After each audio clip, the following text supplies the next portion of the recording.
नमस्कार, आप देख रहे हैं न्यूज फॉर नेशन और मैं हूं प्रियदर्शन। विपक्षी दलों की बैठक 23 जून को पटना में हो रही है और पटना में होने वाली इस बैठक से भारतीय जनता पार्टी को वर्ष 2024 के लोकसभा चुनाव में सत्ता से आने के रोकने के लिए बिहार के मुख्यमंत्री नीतीश कुमार ने जो पहल की है, उसमें एक बड़ा सवाल यह है कि वे अलग अलग राजनीतिक दलों को इस बैठक में आमंत्रित तो किए हैं, लेकिन आखिर एजेंडा क्या होगा जिस एजेंडे पर तमाम दल एक साथ जुटेंगे। तो एक बड़ा सवाल यह है कि आखिर अलग अलग राज्यों में अलग अलग मुद्दों पर राजनीति करने वाले तमाम राजनीतिक दल इस बार 23 जून को पटना में क्या करने वाले हैं। तो पटना में क्या होगा, उसमें सबसे महत्वपूर्ण है नीतीश कुमार का भाषण। दरअसल ये जो पटना में हो रही बैठक है, इस बैठक की शुरुआत नीतीश कुमार के भाषण से होगी। चूंकि इस बैठक की मेजबानी बिहार कर रहा है और बिहार के मुख्यमंत्री नीतीश कुमार की पहल पर यह बैठक पटना में हो रही है, तो ऐसे में नीतीश कुमार इस बैठक में अपना शुरुआती भाषण देंगे, यानी कि वो इंट्रो कराएंगे कि आखिर इस बैठक में किस महत्वपूर्ण मुद्दों पर विपक्ष एक दूसरे से चर्चा करेगा। तो विपक्षी दलों की बैठक की मेजबानी करने के लिए तैयार नीतीश कुमार जब इस बैठक में स्वागत भाषण देंगे तो वे विषय प्रवेश कराएंगे। इसमें भाजपा मुक्त भारत के लिए विपक्षी एकता की जरूरत बताएंगे, साथ ही वे अपनी ओर से भी कुछ सुझाव देंगे। ये अलग अलग सुझाव होंगे, जिसमें महत्वपूर्ण सुझाव यह है कि आखिर वैसे राज्य जहां पर अगर कांग्रेस और अन्य दल एक दूसरे के सामने सामने हमेशा से रहे हैं और अब उन्हें एक साथ मिलकर के आगे बढ़ना हो, तो किस स्थिति में वे आगे बढ़ सकते हैं। मसलन कई ऐसे राज्य हैं जहां पर कांग्रेस को अपने इन्हीं गठबंधन वाले साथियों से जूझने की नौबत आ सकती है, जिनके साथ 23 जून को बैठक कर रहे हैं। इसमें पश्चिम बंगाल, दिल्ली और पंजाब, ये तीनों राज्य सबसे महत्वपूर्ण हैं। दरअसल पश्चिम बंगाल में वहां की मुख्यमंत्री ममता बनर्जी शुरू से ही वामपंथी दलों और कांग्रेस के खिलाफ लगातार सत्ता के लिए संघर्ष करती रही हैं और पिछले वर्षों में वहां भारतीय जनता पार्टी भी धीरे धीरे अपने कदम बढ़ा रही है। तो ऐसे में अब भाजपा को वहां हराने के लिए ममता बनर्जी को कांग्रेस और वामपंथी दलों के साथ अगर आना पड़ता है, तो यहां स्थिति यह हो सकती है कि तीनों दल एक दूसरे के साथ ही सरफुटअव्वल कर लें। तो सबसे महत्वपूर्ण राज्य पश्चिम बंगाल ही है, जहां पश्चिम बंगाल में भाजपा के खिलाफ कांग्रेस, टीएमसी और वामपंथी दलों को एक छाते के नीचे लाने की सबसे बड़ी चुनौती है। क्योंकि तीनों ही दल वहां अपने अपने स्तर पर राजनीति करते हैं, तो तीनों को एक साथ लाने के लिए कोई ऐसा फॉर्मूला नीतीश कुमार दे सकते हैं जिसमें तमाम दल अपने अपने कदम कुछ कदम पीछे खींचे और एक दूसरे के लिए बेहतर सम्मानजनक सीट छोड़ने पर राजी हों। इसी तरह की स्थिति आम आदमी पार्टी को भी लेकर है। आम आदमी पार्टी यानी कि अरविंद केजरीवाल की पार्टी, जो दिल्ली के मुख्यमंत्री हैं, पंजाब में भी उनकी सरकार है, तो इन दोनों राज्यों में उनका सीधा मुकाबला कांग्रेस के साथ में होता है। भगवंत मान मौजूदा समय में पंजाब के मुख्यमंत्री हैं। तो ऐसे में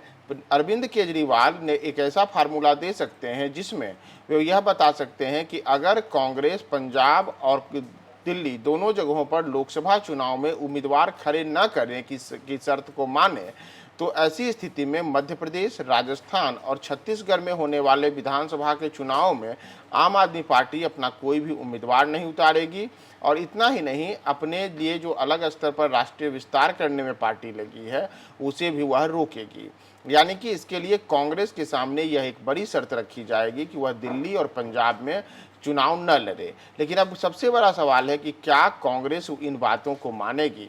इस तरह के अतिरिक्त कई अन्य मुद्दे भी हैं जिनके ऊपर चर्चा हो सकती है और इसमें कई ऐसे मुद्दे हैं जिसमें सीटों के बंटवारे के पेच को सुलझाने में तमाम दल एक दूसरे के आमने सामने अलग अलग तरीके की चुनौतियों का सामना करें। दरअसल ममता बनर्जी ने पहले ही सुझाव दिया था कि हमें आमने सामने की लड़ाई भाजपा से करनी चाहिए, यानी कि जो देश में 543 लोकसभा की सीटें हैं, उन तमाम सीटों पर आमने सामने का मुकाबला हो और विपक्ष की ओर से प्रत्येक सीट पर एक ही साझा उम्मीदवार दिया जाए। तो इसमें कौन सी सीटों पर सीट शेयरिंग का फार्मूला बनता है, यह सबसे महत्वपूर्ण होगा। इतना ही नहीं, एक और सबसे महत्वपूर्ण विषय यह है कि अगर जो सीट शेयरिंग का फॉर्मूला है और इस विपक्ष को एकजुट करने की बात है, तो उसके बीच आने वाले अंतर्द्वंद को सुलझाने के लिए कौन सी नीति अपनाई जाए। तो इसके लिए एक कोर कमेटी के गठन का भी सुझाव हो सकता है। इस कोर कमेटी में तमाम दलों से काफ़ी सशक्त नेताओं को उसमें शामिल किया जा सकता है और उनका आपस का फैसला ही तमाम विपक्षी दलों के लिए अंतिम निर्णय के रूप में हो सकता है, ताकि उस निर्णय को मानते हुए तमाम विपक्षी दल उसी के अनुरूप अपने आगे की रणनीति को बढ़ाएं। तो कल जब 23 जून को पटना में विपक्षी दलों की बैठक होगी तो उसमें एजेंडे फिलहाल तो क्लियर नहीं है कि आखिर किन एजेंडों के ऊपर तमाम राजनीतिक दल बात करेंगे, लेकिन महत्वपूर्ण यह है कि इसमें जिन एजेंडों पर चर्चा होनी है उसमें सबसे महत्वपूर्ण एजेंडा सीट शेयरिंग का है। दूसरा महत्वपूर्ण एजेंडा यह है कि उन राज्यों में जहां की त्रिकोणीय मुकाबले की स्थिति बनी रहती है और कांग्रेस सहित अन्य क्षेत्रीय दलों का मुकाबला भी भाजपा से होता है, तो वहां कांग्रेस और क्षेत्रीय दल कैसे एक दूसरे के साथ आने के लिए कोई नया फार्मूला तय करते हैं, वह सबसे महत्वपूर्ण है। और अगर इन सब के बीच भी विपक्ष को अपने कुछ मुद्दों को सुलझाने के लिए किसी मध्यस्थ की जरूरत पड़े तो उसके लिए कोर कमेटी के गठन की चर्चा सबसे महत्वपूर्ण होगी। अब ऐसे महत्वपूर्ण यह है कि नीतीश कुमार इसके अतिरिक्त और क्या क्या फार्मूला दे सकते हैं जिस पर विपक्ष एकजुट हो, चाहे केंद्रीय एजेंसियों के दुरुपयोग को लेकर के मोदी सरकार पर लगे आरोप हों, चाहे दिल्ली में हाल फिलहाल ही दिल्ली सरकार की शक्तियों को निरस्त करने के लिए लाया गया केंद्र सरकार का अध्यादेश हो,